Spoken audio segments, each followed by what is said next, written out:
nima ina saniyar ka ta yi maran nan. Amsar ita ce abadan ta yi batan dabo shi kenan. Mai zuwa makaranta fashin da ya yi na yau shi kenan. Yo kamar mai suya ya manta albasa ne sannan. Shi daga mai so in har ya yi da kan shi kenan. To kamar kudiri ne rabbi ya yi nufi shi kenan.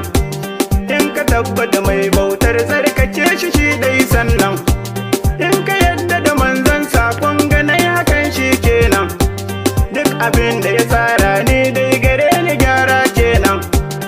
A kiraren hali wai ta fi san jini ɗaya kenan. Wani ƙoshi kun san bai maganin irin yunwar nan. Daga kazar sarki ta shanya kwai wanwar kenan. Wani wayo in ka ji an saba alkawar nan kenan. Ai kamar masanin hanya in ya bi ta dodar kenan. Wani rance in ka ciyo ran biya fa ƙarshe kenan. To anan nama a dafe romuwarsa dan ya sannan. Mafaraucin su da in ya ishe guza shi kenan. Wata kara in ka ji wayan ka aje nan sannan. Maso gadan kirki isassa yake bida shi kenan. Tururuwa dan yunwa ta jingine bida shi kenan. Karyar da ka shuka ta kara da mata bi kenan. Kai sauri ka mance gunzuwa gara bi kenan. Ko gida in ba tsoho ni gare ni kango sannan.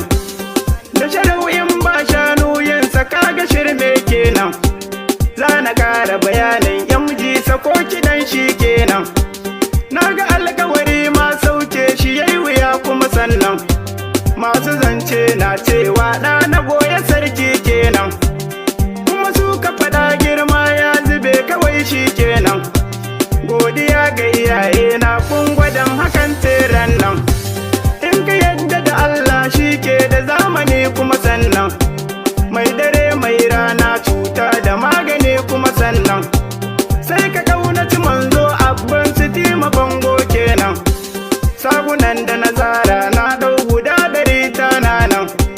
Ba su miko wayo na rabbi ya nufi shi kenan.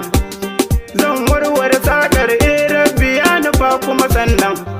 Da ziyam tur zan baku ɗan kaɗan cikin tarin nan.